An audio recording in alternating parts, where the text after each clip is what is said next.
প্রিয় ছাত্রছাত্রীরা, কয়েকটি প্রধান রাজনৈতিক মতাদর্শ এই অধ্যায় থেকে আজকে যে প্রশ্নটা নিয়ে আলোচনা করব তা হলো মার্ক্সবাদের মৌলিক নীতি বা সূত্রগুলি আলোচনা করো। এখানে তোমাদের বলে রাখি, এই মার্ক্সবাদের মৌলিক সূত্র থেকে কয়েক ধরনের প্রশ্ন হতে পারে। প্রথমত হতে পারে যে প্রশ্নটা দেওয়া আছে যে মার্ক্সবাদের মৌলিক নীতি বা সূত্রগুলি আলোচনা করো, তাহলে পুরোটা লিখতে হবে। 6টা মৌলিক নীতি আছে, 6টা মৌলিক নীতি ছোট ছোট করে পুরোটা লিখতে হবে। কখনো আসে ঐতিহাসিক বস্তুবাদ নিয়ে পুরো একটা প্রশ্ন আসে, তখন শুধুমাত্র ঐতিহাসিক বস্তুবাদটা বড় করে যতটা দরকার লিখতে হবে। কখনো আসে দ্বন্দ্বমূলক বস্তুবাদ নিয়ে একটা প্রশ্ন আসে, তখন শুধুমাত্র দ্বন্দ্বমূলক বস্তুবাদ যে একটা নীতি, সেই নীতি নিয়ে একটা বড় আকারে নোট তৈরি করতে হবে। আবার কখনো কখনো দুটো মৌলিক নীতি নিয়ে প্রশ্ন আসে, তখন দুটো মৌলিক নীতি আলোচনা করতে হবে। তো আমি 6টা যে মৌলিক নীতি, সেই মৌলিক নীতি নিয়ে যে প্রশ্নটা হয় সেটা হচ্ছে মার্ক্সবাদের মৌলিক নীতি বা তার সূত্রগুলি আলোচনা করো। এই প্রশ্নটা নিয়ে আলোচনা করছি, তাহলে বাকি সব প্রশ্নের আলোচনা হয়ে যাবে।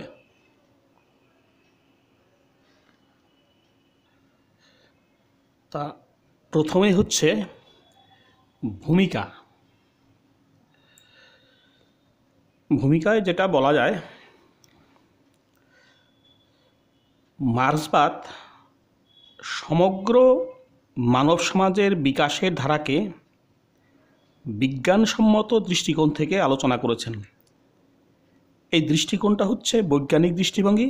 এই দৃষ্টিকোণটা হচ্ছে সম্পূর্ণ মৌলিক, অর্থাৎ এই যে সমাজ ব্যবস্থা, সেটা সেই দাস সমাজ থেকে শুরু করে বর্তমান সমাজ পর্যন্ত যে বিবর্তনটা হয়েছে, বিকশিত হয়েছে, সেই ধারাটা বিজ্ঞানসম্মতভাবে কার্ল মার্ক্স ব্যাখ্যা করবার চেষ্টা করেছেন, ব্যাখ্যা করেছেন।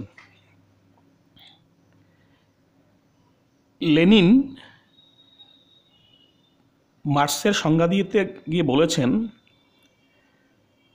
যে কার্ল মার্ক্সের দৃষ্টিভঙ্গি ও শিক্ষামালাই হলো মার্ক্সবাদ। আবার এমিল বার্নসের মতে আমাদের এই জগৎ এবং তার অংশ মানব সমাজ সম্পর্কে সাধারণ তত্ত্ব হল মার্ক্সবাদ। কার্ল মার্ক্স তার সহসঙ্গী ফ্রেডরিক এঙ্গেলসের সঙ্গে একযোগে এই মার্ক্সবাদ তত্ত্বটি আবিষ্কার করেন।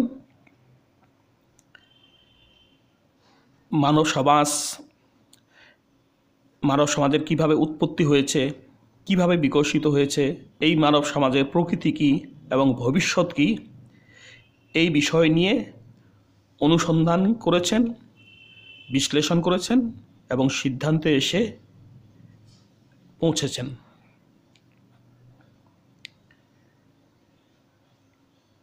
তাদের মতে এই যে সামাজিক পরিবর্তন, এটা কোনো আকস্মিক ঘটনা নয়, হঠাৎ করে এটা ঘটে না। বহিঃপ্রকৃতি যেভাবে কতগুলি পরিবর্তনের নিয়ম মেনে পরিবর্তিত হয়, সামাজিক পরিবর্তনটাও সেভাবেই ঘটে থাকে।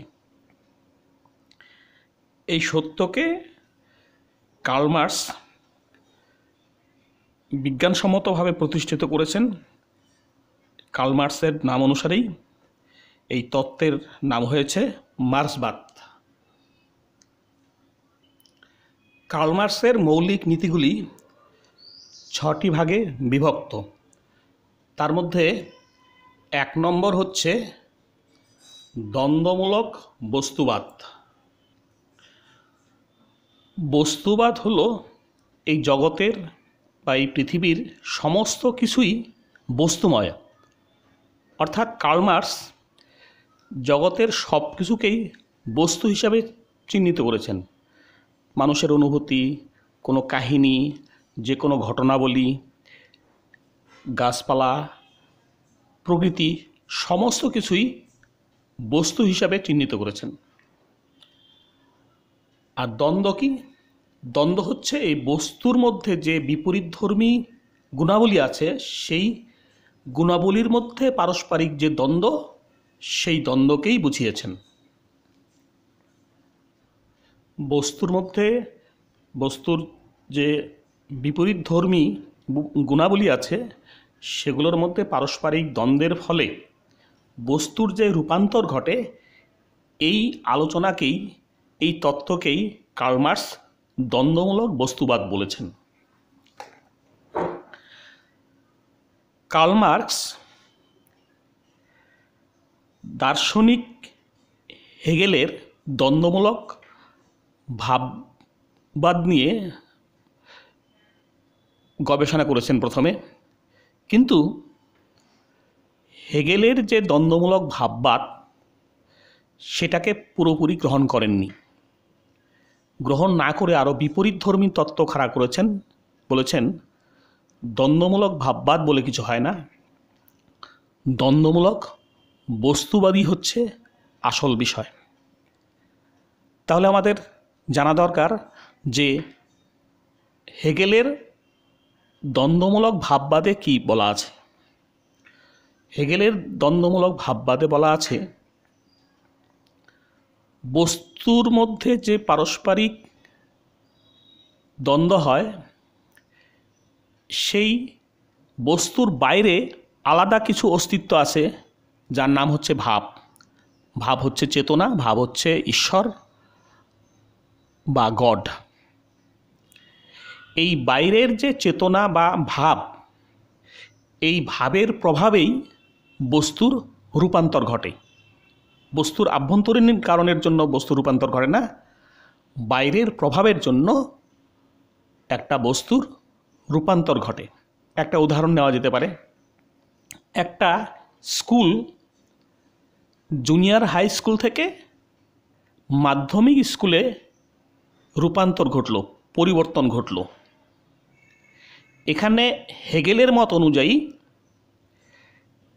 যে স্কুলটার আভ্যন্তরীণ যে সমস্যা বা চাহিদা ইত্যাদি আছে, এর থেকেও বড় কথা যে স্কুলটার বাইরের কোনো ভাব, সেটা হচ্ছে সরকার। এখানে সেই সরকার স্কুলটা জুনিয়র হাই স্কুল থেকে সেকেন্ডারি স্কুলে পরিবর্তিত করেছেন, রূপান্তরিত করেছেন।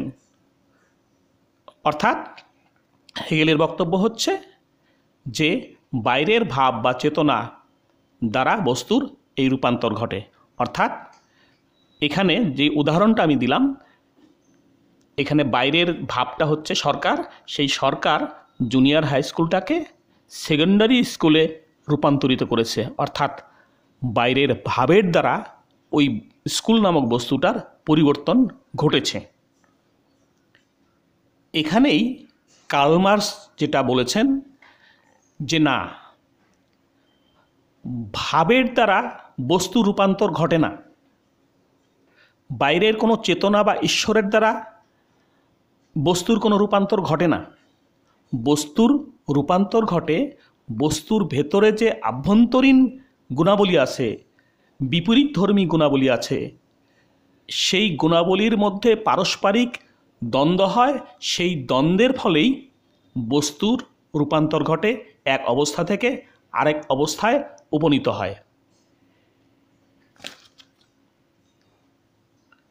তাহলে মার্কসের দৃষ্টিকোণ থেকে জুনিয়র হাই স্কুলটা যে হাই স্কুলে রূপান্তরিত হলো, সেখানে কিভাবে এটা হলো? মার্কস তো বাইরের যে ভাব বা চেতনা, সেটাকে অস্বীকার করেছেন। মার্কসের বক্তব্যকে সামনে রেখে যদি আমরা স্কুলটার রূপান্তর ব্যাখ্যা করি, তাহলে বিষয়টা এরকমই দাঁড়াবে যে জুনিয়র হাই স্কুল থাকাকালীন স্কুলটার মধ্যে যে আভ্যন্তরীণ চাহিদা এবং যোগানের সমস্যা ছিল বিপরীতধর্মী, ছাত্র সংখ্যা বেশি কিন্তু পরিকাঠামো কম, এই যে দ্বন্দ্ব, আভ্যন্তরীণ দ্বন্দ্ব। এই আভ্যন্তরীণ দ্বন্দ্বের ফলেই স্কুলটা জুনিয়র হাই স্কুল থেকে মাধ্যমিক স্কুলে রূপান্তর ঘটেছে, পরিবর্তন ঘটেছে। তাহলে কি সরকারের কোনো ভূমিকা নেই? মার্কসের বক্তব্য হচ্ছে হ্যাঁ আছে। এখানে মার্কসের দৃষ্টিকোণ থেকে সরকারের ভূমিকাটা হচ্ছে গৌণ, এটা হচ্ছে উপরিকাঠামো, গৌণ বিষয়। মুখ্য বিষয় হচ্ছে যে স্কুলটার আভ্যন্তরীণ চাহিদা যোগান, এই যে বিপরীতধর্মী গুণাবলীর মধ্যে যে পারস্পরিক দ্বন্দ্ব, এই দ্বন্দ্বের ফলেই স্কুলটা জুনিয়র হাই স্কুল থেকে হাই স্কুলে রূপান্তরিত হয়েছে। মার্কসের দ্বন্দ্বমূলক বস্তুবাদের তিনটি নির্দিষ্ট নিয়ম রয়েছে। তার প্রথমটা হচ্ছে বৈপরীত্যের দ্বন্দ্ব। এই দেখতে পাচ্ছ, বৈপরীত্যের দ্বন্দ্ব, অর্থাৎ মার্কসের বক্তব্য হচ্ছে যে প্রতিটি বস্তু বা ঘটনার মধ্যে বিপরীত ধর্মী গুণাবলী থাকে। বৈপরীত্যের দ্বন্দ্ব অর্থাৎ বিপরীত ধর্মী গুণাবলীর মধ্যে পারস্পরিক দ্বন্দ্ব হয়, এই দ্বন্দ্বের ফলেই বস্তুর রূপান্তর ঘটে। পুঁজিবাদী যে সমাজ ব্যবস্থা ছিল সেখানে দুটি বিপরীতধর্মী গুণাবলী ছিল কি? একদিকে মালিক পক্ষ পুঁজিপতি শ্রেণী, আরেকদিকে শ্রমিক শ্রেণী। এই মালিক পক্ষ এবং শ্রমিক শ্রেণী, এই দুটো ভিন্নধর্মী গুণাবলীর মধ্যে পারস্পরিক দ্বন্দ্ব হয়, এই দ্বন্দ্বের ফলেই সমাজ ব্যবস্থার পরিবর্তন ঘটে।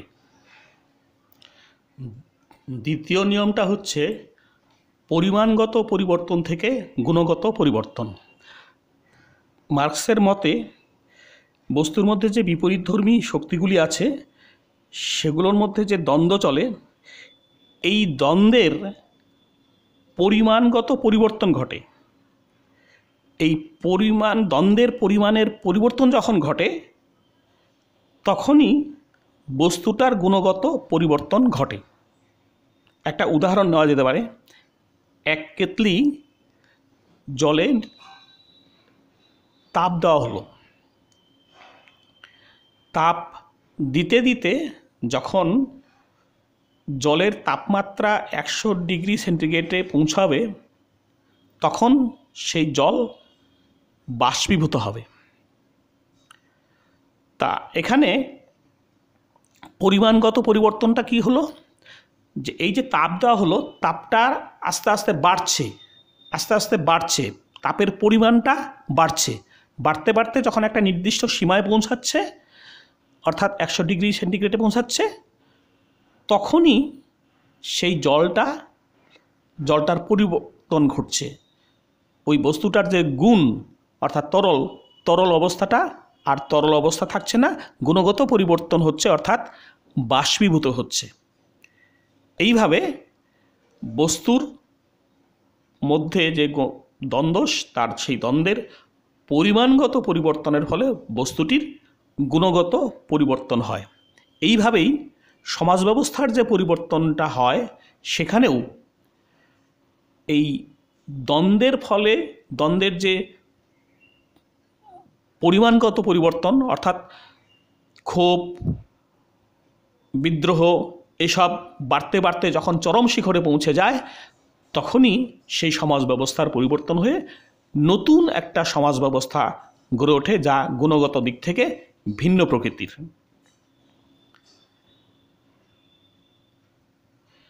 এরপর হচ্ছে অস্বীকৃতির অস্বীকৃতি। কার্ল মার্কসের মতে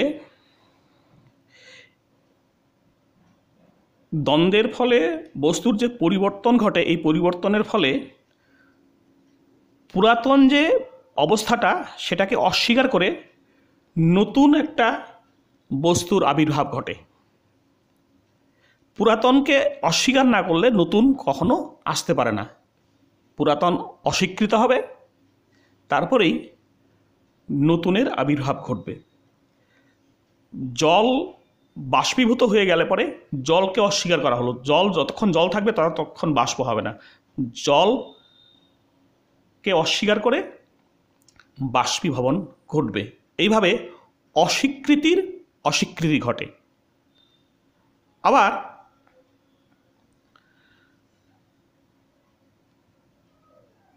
তরল পদার্থ বা জল বরফে পরিণত হয়। এই জল যতক্ষণ তরল থাকে ততক্ষণ বরফ হয় না। জলকে অস্বীকার করেই বরফ তৈরি হয়, অর্থাৎ এক অবস্থাকে অস্বীকার করা হয়, তারপরই নতুন একটা অবস্থার সৃষ্টি হয়। এইভাবে বস্তুর রূপান্তর চলতে থাকে। সমাজ ব্যবস্থার পরিবর্তনের ক্ষেত্রেও একই নিয়ম প্রযোজ্য, যে একটা সমাজ ব্যবস্থাকে অস্বীকার করে অন্য একটা সমাজ ব্যবস্থার তৈরি হয়, সেটাও একদিন পুরনো হয়ে যায়, পুরনো হয়ে গিয়ে সেটাকেও অস্বীকার করা হয়, আবার নতুন একটা সমাজ ব্যবস্থা গড়ে ওঠে। এইভাবেই দাস সমাজকে অস্বীকার করে সামন্ত সমাজ, সামন্ততান্ত্রিক সমাজকে অস্বীকার করে পুঁজিবাদী সমাজ, পুঁজিবাদী সমাজ ব্যবস্থাকে অস্বীকার করে সমাজতান্ত্রিক সমাজ ব্যবস্থা গড়ে উঠেছিল। 2 নম্বর, ঐতিহাসিক বস্তুবাদ। কার্ল মার্কস এই মানব সমাজের যে বিবর্তন বা পরিবর্তন, এই পরিবর্তনকে ব্যাখ্যা করেছেন তার নিজের দ্বন্দ্বমূলক বস্তুবাদের সাহায্যে। অর্থাৎ মানব সমাজের এই পরিবর্তনের পেছনে দ্বন্দ্বমূলক বস্তুবাদটাই কারণ হিসাবে কাজ করেছে। যেহেতু ঐতিহাসিকভাবে এই জগতের পরিবর্তন ঘটেছে, রূপান্তর ঘটেছে, তাই এটাকে নাম দেওয়া হয়েছে ঐতিহাসিক বস্তুবাদ। ঐতিহাসিক বস্তুবাদের 2টো অংশ আছে, একটা হচ্ছে মূল কাঠামো ও উপরিকাঠামো, আর একটা হচ্ছে মানব ইতিহাসের পরিবর্তনের কারণ। 1 নম্বরটা কি? মূল কাঠামো ও উপরিকাঠামো। মূল কাঠামো ও উপরিকাঠামো বলতে কার্ল মার্কস কি বুঝিয়েছেন? কার্ল মার্কসের মতে এই যে সমাজ ব্যবস্থা, এই সমাজ ব্যবস্থার মূল কাঠামো বা ভিত্তিটা হচ্ছে আসলে অর্থনৈতিক ব্যবস্থা। অর্থনৈতিক ব্যবস্থাকে কেন্দ্র করেই অন্য সমস্ত কিছু আবর্তিত হয়, ধর্ম, রাজনীতি, দর্শন ইত্যাদি এই অর্থনৈতিক ব্যবস্থাকেই কেন্দ্র করে আবর্তিত হয়, যার জন্য মূল কাঠামো হচ্ছে অর্থনৈতিক ব্যবস্থা। উপরিকাঠামো কি? উপরিকাঠামো হচ্ছে এই অর্থনৈতিক ব্যবস্থাকে কেন্দ্র করে অন্যান্য যে বিষয়গুলো আবর্তিত হয় সেগুলো কি? সেগুলো হচ্ছে রাজনীতি বা রাষ্ট্র ব্যবস্থা, ধর্ম, দর্শন ইত্যাদি হচ্ছে উপরিকাঠামো। এদের গুরুত্ব গৌণ, মুখ্য বিষয়টা কোনটা? সেটা হচ্ছে মূল কাঠামো। এটাকে মার্কস বলেছেন মূল কাঠামো ও উপরিকাঠামো। তারপর কি? মানব ইতিহাসের পরিবর্তনের কারণ। কার্ল মার্কসের মতে মানব সমাজের যে এই বিবর্তন আর কিছু নয়, সেটা হচ্ছে উৎপাদন ব্যবস্থার বিকাশের ইতিহাস। মানব সমাজের পরিবর্তনের মুখ্য কারণ হচ্ছে উৎপাদন শক্তি এবং হচ্ছে উৎপাদন সম্পর্কের দ্বন্দ্ব। অর্থাৎ পরিবর্তনটা হয় এই বিভিন্ন যে দ্রব্য উৎপাদিত হয়, সেই উৎপাদন করবার ক্ষেত্রে যে শক্তি, সেই শক্তি এবং উৎপাদনকে কেন্দ্র করে বিভিন্ন অংশের মধ্যে বা শ্রেণীর মধ্যে যে দ্বন্দ্ব, সেই দ্বন্দ্বের মধ্য দিয়েই পরিবর্তন হয়।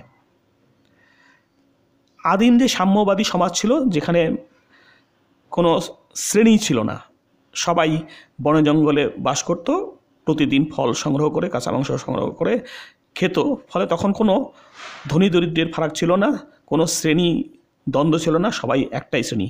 ফলে সেখানে যেহেতু আলাদা আলাদা শ্রেণী ছিল না, ফলে সেখানে কোনো শ্রেণী দ্বন্দ্ব ছিল না। কিন্তু তার পরবর্তী সময়ে যখন দাস সমাজ প্রতিষ্ঠিত হলো তখন দাস সমাজে দুটো শ্রেণীর উদ্ভব হলো, একটা হচ্ছে দাস মালিক আর একটা হচ্ছে দাস বা কৃতদাস।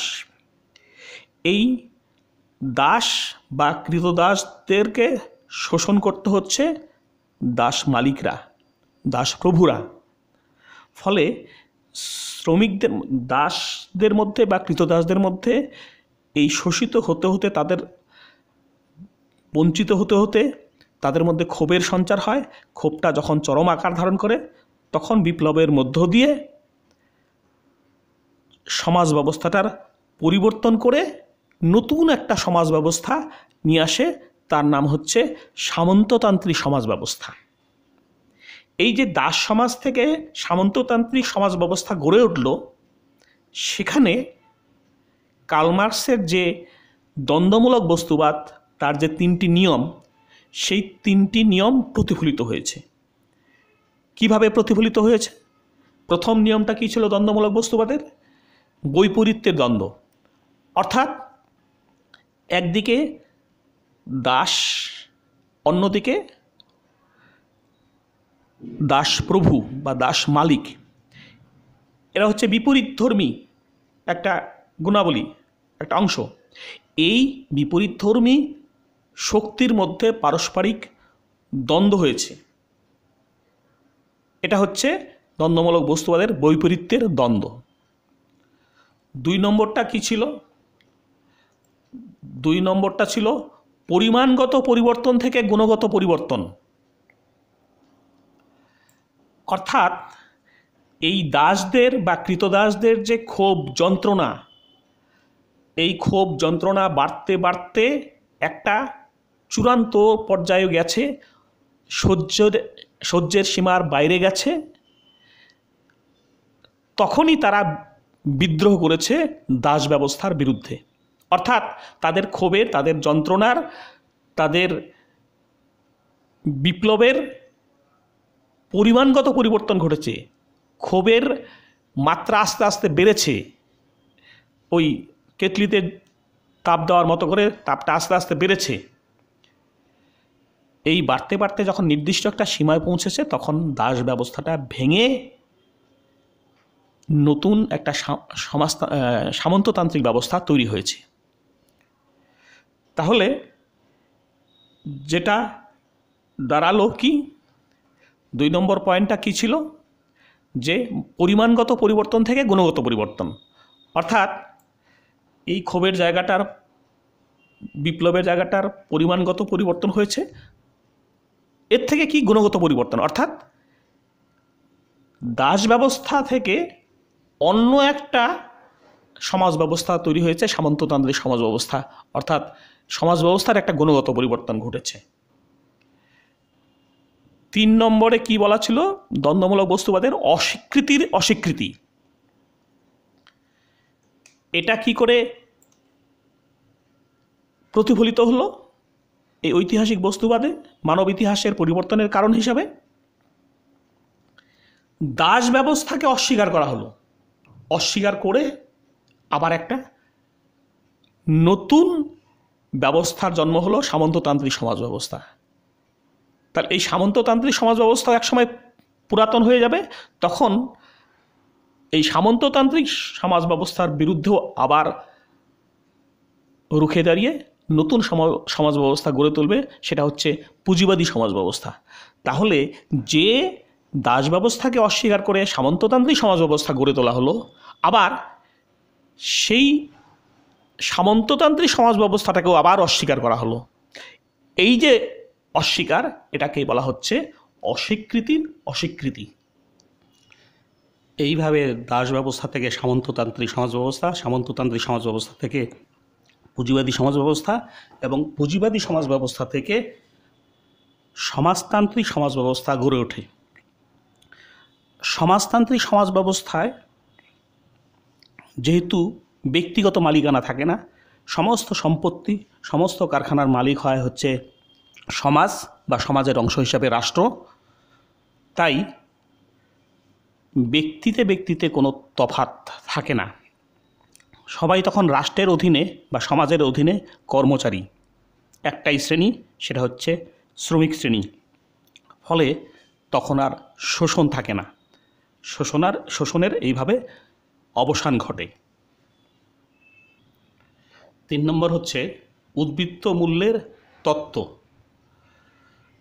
কার্ল মার্কসের বক্তব্য হচ্ছে যে যন্ত্রপাতি, কাঁচামাল এবং শ্রমিকের শ্রমের সংমিশ্রণে যে দ্রব্য উৎপাদিত হয়, সেই দ্রব্যের সমস্তটাই হচ্ছে শ্রমিকের শ্রমের ফসল।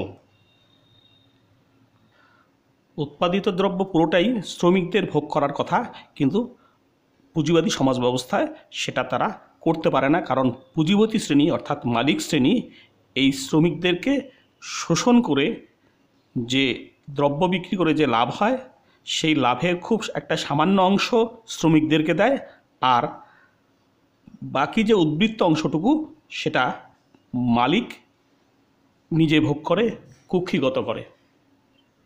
শ্রমিক যেটা পায় সেটাকে শ্রমিকের মজুরি বলা হয়, আর মালিক যে অংশটা নিল, উদ্বৃত্ত অংশটা, সেই অংশটাকে বলা হয় হচ্ছে উদ্বৃত্ত মূল্য।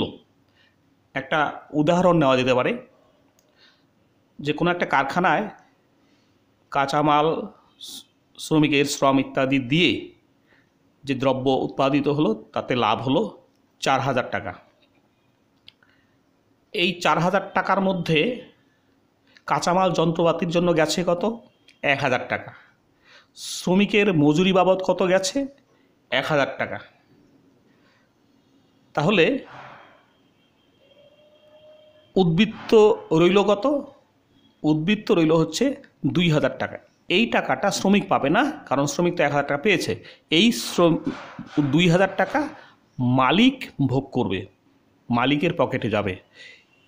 মার্কসের মতে এটা হচ্ছে উদ্বৃত্ত মূল্য, কারণ মালিক কোনো কাজ করেনি, সমস্ত কাজ করেছে শ্রমিক। এবং কী দিয়ে কাজ করেছে? কাঁচামাল এবং যন্ত্রপাতি দিয়ে কাজ করেছে। ফলে এই লাভটা, উদ্বৃত্ত যে অংশটা, সেটা কখনো মালিক পেতে পারে না, এটা শ্রমিক পেতে পারে। কিন্তু শ্রমিক যেহেতু পায় না, ফলে এটা উদ্বৃত্ত থেকে যায়। এটাকে বলা হচ্ছে উদ্বৃত্ত মূল্য। উদ্বৃত্ত মূল্যের ক্ষেত্রে 3টি বিষয় আছে। একটা হচ্ছে উদ্বৃত্ত শ্রমমূল্য, আরেকটা হচ্ছে উদ্বৃত্ত শ্রম সময়, আরেকটা হচ্ছে আবশ্যিক শ্রম সময়। একটা উদাহরণ দিয়ে বোঝানো যেতে পারে যে শ্রমিকরা সাধারণত এখন দিনে 8 ঘন্টা কাজ করে। তা 8 ঘন্টা কাজ করে কোনো একজন শ্রমিক উৎপাদন করলো 1,000 টাকার জিনিস। এই 1,000 টাকার মধ্যে কাঁচামাল ও যন্ত্রপাতি বাবদ গেছে 300 টাকা। শ্রমিকের মজুরি দেওয়া হলো 200 টাকা। তাহলে বাকি রইল কত? 1,000 টাকা থেকে 300 এবং 200 গেলে 500 টাকা রইল। এই 500 টাকা হচ্ছে উদ্বৃত্ত। এই মূল্যটাকে বলা হচ্ছে উদ্বৃত্ত শ্রম মূল্য। উদ্বৃত্ত শ্রম মূল্য, কারণ সে 8 ঘন্টা কাজ করেছে, উৎপাদন করেছে 1,000 টাকা, তার মধ্যে খরচ হয়েছে 500 টাকা। তাহলে এই যে শ্রমের মূল্য বাকি রইল কত? উদ্বৃত্ত রইল কত? শ্রমের মূল্য উদ্বৃত্ত রইল 500 টাকা। এটাকে বলা হচ্ছে উদ্বৃত্ত শ্রম মূল্য। আরেকটা আছে উদ্বৃত্ত শ্রম সময়। উদাহরণটা দেখো, সেই শ্রমিক 1,000 টাকার জিনিস তৈরি করলো কয় ঘন্টা কাজ করে? 8 ঘন্টা কাজ করে। আর সে যে 200 টাকা মজুরি পেয়েছিল, সেই মজুরির 200 টাকার জিনিস উৎপন্ন করতে তার সময় লেগেছিল কত? 5 ঘন্টা। অর্থাৎ 5 ঘন্টা কাজ করেই সে 200 টাকার উৎপাদন করেছে, 200 টাকার জিনিস উৎপাদন করেছে। তাহলে তার 200 টাকা যেহেতু সে পাচ্ছে, তার কাজ করার কথা ছিল কত? 5 ঘন্টা, কিন্তু সে কাজ করেছে কত? 8 ঘন্টা। তাহলে বাকি যে এই যে 3 ঘন্টা সময় সে অতিরিক্ত কাজ করেছে, এই 3 ঘন্টা সময় হচ্ছে উদ্বৃত্ত সময় শ্রমিকের। তাই এই 3 ঘন্টাটাকে বলা হচ্ছে উদ্বৃত্ত শ্রম সময়। আরেকটা বিষয় আছে, সেটা হচ্ছে আবশ্যিক শ্রম সময়। আবশ্যিক শ্রম সময় কীরকম? 200 টাকার জিনিস তৈরি করলো 5 ঘন্টা কাজ করে, অর্থাৎ 200 টাকার জিনিস তৈরি করতে তার 5 ঘন্টাই সময় লেগেছিল। 8 ঘন্টা কাজ করেছে ঠিকই, কিন্তু 200 টাকার জিনিস তৈরি করতে তার 5 ঘন্টা সময় লেগেছিল। 200 টাকা সে হাতে পেয়েছে, সুতরাং সে 5 ঘন্টায় কাজ করবে। তাহলে এই যে 5 ঘন্টা, এটা কিন্তু আবশ্যিক, তাকে দিতেই হবে। এই সময়টুকু কারখানায় তাকে দিতেই হবে, যার জন্য এই 5 ঘন্টা সময়টাকে বলা হচ্ছে আবশ্যিক শ্রম সময়। শ্রেণী সংগ্রাম। কার্ল মার্কসের মতে সমাজ ব্যবস্থার যে পরিবর্তন, সেই পরিবর্তনের প্রতিটা স্তরেই শ্রেণী সংগ্রাম অব্যাহত থাকে। শ্রেণীতে শ্রেণীতে সংগ্রাম ছাড়া কখনো সমাজ ব্যবস্থার পরিবর্তন ঘটে না, এবং প্রতিটা পরিবর্তনের ক্ষেত্রেই সমাজ ব্যবস্থার শ্রেণী সংগ্রাম থাকে। দাস সমাজ থেকে সামন্ততান্ত্রিক সমাজ, সেখান থেকে পুঁজিবাদী সমাজ, সেখান থেকে সমাজতান্ত্রিক সমাজ, প্রতিটা স্তরেই দুটো করে শ্রেণী থেকেছে, এবং শুধু শ্রেণী থাকেইনি, সেই শ্রেণী দুটোর মধ্যে পারস্পরিক দ্বন্দ্ব হয়েছে, সংগ্রাম হয়েছে। অর্থাৎ মালিক শ্রেণীর বিরুদ্ধে শ্রমিক শ্রেণী সংগ্রাম করেছে। ফলে সমাজ ব্যবস্থার প্রতিটা স্তর হচ্ছে শ্রেণী সংগ্রামের স্তর। এই যে সমাজ ব্যবস্থার পরিবর্তন, সমাজ বিকাশের যে চালিকা শক্তি, তাহলে যেটা দাঁড়াচ্ছে শ্রেণী সংগ্রামটাই হচ্ছে আসলে সমাজ বিকাশের চালিকা শক্তি। দাস ব্যবস্থায় দাস শ্রেণীর সংগ্রাম ছিল, সামন্ততান্ত্রিক সমাজ ব্যবস্থায় ভূমিদাসদের সংগ্রাম ছিল, আবার পুঁজিবাদী সমাজ ব্যবস্থায় শ্রমিক শ্রেণীর সংগ্রাম ছিল। ফলে প্রতিটি স্তরে এই শ্রেণী সংগ্রাম ছিল অব্যাহত। এইভাবে পুঁজিবাদী সমাজ ব্যবস্থায় শ্রেণী সংগ্রামের মধ্য দিয়ে যখন সমাজতান্ত্রিক সমাজ প্রতিষ্ঠিত হয়েছে, সমাজতান্ত্রিক সমাজে কোনো শ্রেণীর অস্তিত্ব ছিল না, একটাই ছিল শ্রেণী, সেই শ্রেণীটার নাম হচ্ছে শ্রমিক শ্রেণী। কোনো মালিক পক্ষ ছিল না, সম্পত্তির মালিক ছিল সমাজ, আর সমাজ মানুষকে নিয়েই। সেই মানুষের দ্বারা যে সৃষ্ট সমাজ, সেই সমাজই ছিল সম্পত্তির মালিক। ফলে কোনো শ্রেণী ছিল না। শ্রমিক শ্রেণী যেহেতু একটাই শ্রেণী, ফলে কেউ কাউকে শোষণ করতে পারত না। এইভাবে শ্রেণীহীন সমাজ তৈরি হয় হচ্ছে সমাজতান্ত্রিক সমাজ ব্যবস্থায়। পরবর্তী ধাপে সাম্যবাদী সমাজ ব্যবস্থা তৈরি হতে পারে সমাজতান্ত্রিক সমাজ ব্যবস্থা গড়ার মধ্য দিয়েই। রাষ্ট্র সম্পর্কিত তত্ত্ব। কার্ল মার্কসের মতে এই সমাজ ব্যবস্থার যে পরিবর্তন হয়েছে, সেই পরিবর্তনের পিছনে ছিল উৎপাদন সম্পর্কের ব্যবস্থা, উৎপাদন ব্যবস্থা। এই উৎপাদন ব্যবস্থায় শোষণ ছিল, এক পক্ষ অন্য পক্ষকে শোষণ করত। এই শোষণ ব্যবস্থাটাকে মজবুত করার জন্য, শোষণ ব্যবস্থাটাকে টিকিয়ে রাখার জন্য সৃষ্টি হয়েছিল রাষ্ট্রের। অর্থাৎ রাষ্ট্র তৈরি হয়েছিল শ্রেণী শোষণকে অব্যাহত রাখার জন্য। তাই মার্কসের মতে রাষ্ট্র হচ্ছে শ্রেণী শোষণের যন্ত্র। শ্রেণী শোষণকে অব্যাহত রাখার জন্যই রাষ্ট্র তৈরি হয়েছে। রাষ্ট্রের আইন কানুন, পুলিশ, সমস্ত কিছুই এই ধনিক শ্রেণীকে সুবিধা করে দেয়, তাদের পক্ষে কাজ করে, যাতে করে মালিক শ্রেণী বা শোষক শ্রেণী শোষণটাকে চালিয়ে যেতে পারে। তবে এই যে রাষ্ট্রের যে চরিত্র, শোষণের হাতিয়ার হিসেবে যে রাষ্ট্র বলা হচ্ছে, যে শ্রেণীবিভক্ত সমাজে রাষ্ট্রের ভূমিকা হচ্ছে শোষণের হাতিয়ার হিসাবে কাজ করা। কিন্তু কার্ল মার্কস এটা বলেছেন যে যখন সমাজতান্ত্রিক সমাজ ব্যবস্থা গড়ে উঠবে তখন আর রাষ্ট্র শ্রেণী শোষণের যন্ত্র হিসাবে কাজ করবে না, কারণ রাষ্ট্রটা হবে তখন সমাজের, সমাজবদ্ধ মানুষের, সেখানে কোনো শ্রেণী থাকবে না, শ্রেণীদ্বন্দ্ব থাকবে না। ফলে শোষণের হাতিয়ার হিসাবে রাষ্ট্র তখন আর কাজ করবে না। আর যেহেতু শোষণ থাকবে না, শ্রেণী থাকবে না, শ্রেণীবিভক্ত সমাজ থাকবে না, সেই কারণের জন্য যে শোষণের হাতিয়ার হিসেবে রাষ্ট্রের জন্ম হয়েছিল সেই রাষ্ট্রটাই অপ্রয়োজনীয় হয়ে যাবে। কারণ রাষ্ট্রের কাজই তো হচ্ছে শোষণ করা, শোষণ কার্যকে সহযোগিতা করা। এবার শ্রেণীহীন সমাজ ব্যবস্থা যখন গড়ে উঠবে সমাজতান্ত্রিক সমাজ ব্যবস্থায়, তখন যেহেতু শোষণ থাকবে না, ফলে রাষ্ট্র অপ্রয়োজনীয় হয়ে পড়বে, রাষ্ট্র আপনা আপনি বিলুপ্ত হয়ে যাবে। বিপ্লবের তত্ত্ব।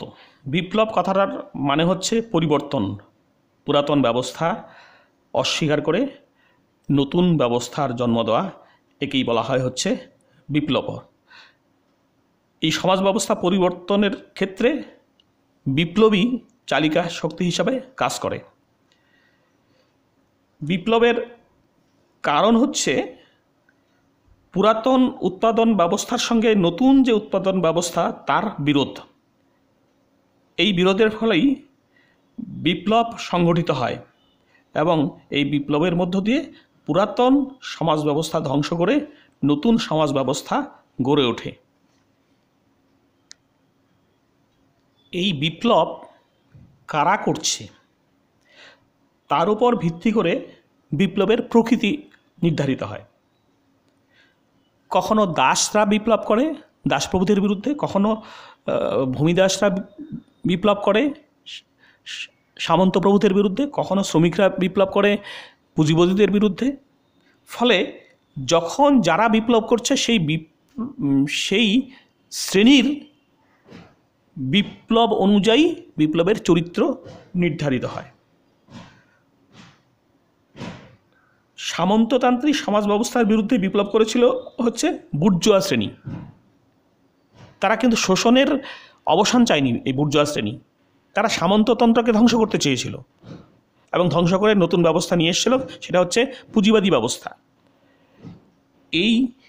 এই ক্ষেত্রে বিপ্লবটা হয়েছিল পুঁজিবাদীদের নেতৃত্বে, তখন তার চরিত্র ছিল আলাদা। কিন্তু এই পুঁজিবাদী ব্যবস্থার বিরুদ্ধে যখন শ্রমিক শ্রেণী বিদ্রোহ করলো, বিপ্লব করলো, তখন তার চালিকা শক্তি হিসেবে কাজ করেছে কারা?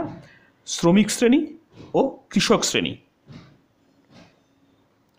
মার্কসের মতে বিপ্লব হওয়ার পেছনে কিছু শর্ত থাকে, দুটো শর্ত। একটা হচ্ছে বিষয়গত অবস্থা, আর একটা হচ্ছে বিষয়ীগত অবস্থা।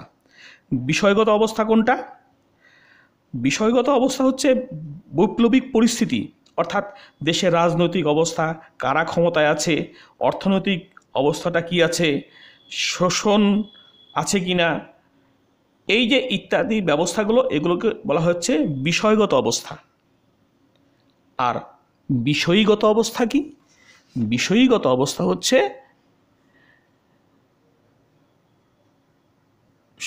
জনগণের যে বৈপ্লবিক চেতনা ও সংগ্রামী মানসিকতা এবং বিভিন্ন যে রাজনৈতিক দল আছে, এদেরকে বলা হয় হচ্ছে বিষয়ীগত অবস্থা। অর্থাৎ বিপ্লব করার মতো একটা অবস্থা আছে, শোষণ আছে, নিপীড়ন আছে, সেগুলো থাকলেই হবে না, সেগুলো থাকলেই যে বিপ্লব হবে তা না।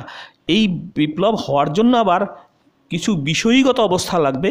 বিষয়ীগত অবস্থাগুলো কি? যারা বিপ্লব করবে তাদের বৈপ্লবিক চেতনা থাকা দরকার, তাদের সংগ্রামী মানসিকতা থাকা দরকার, এবং একটা বৈপ্লবিক রাজনৈতিক দল থাকা দরকার। তবেই বিপ্লব সংগঠিত হবে।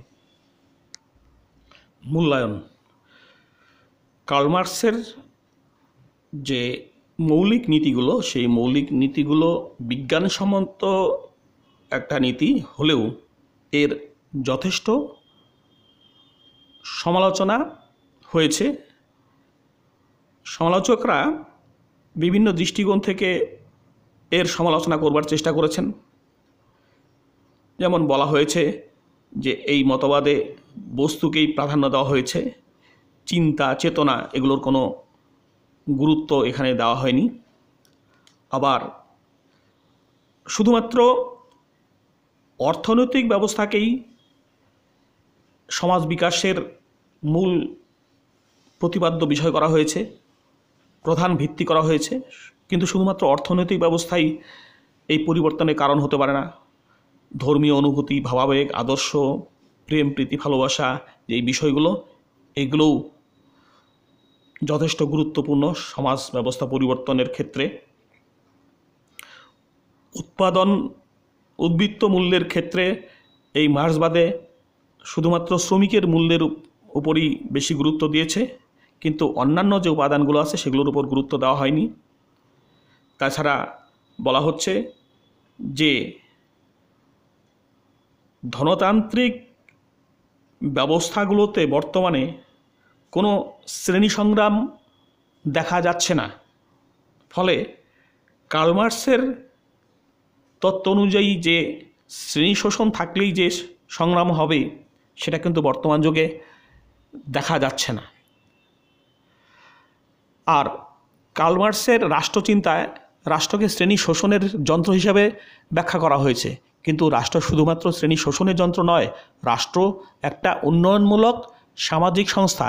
এর যে জনদরদী উন্নয়নমূলক কাজ সেগুলোকে কার্ল মার্ক্স অস্বীকার করেছেন।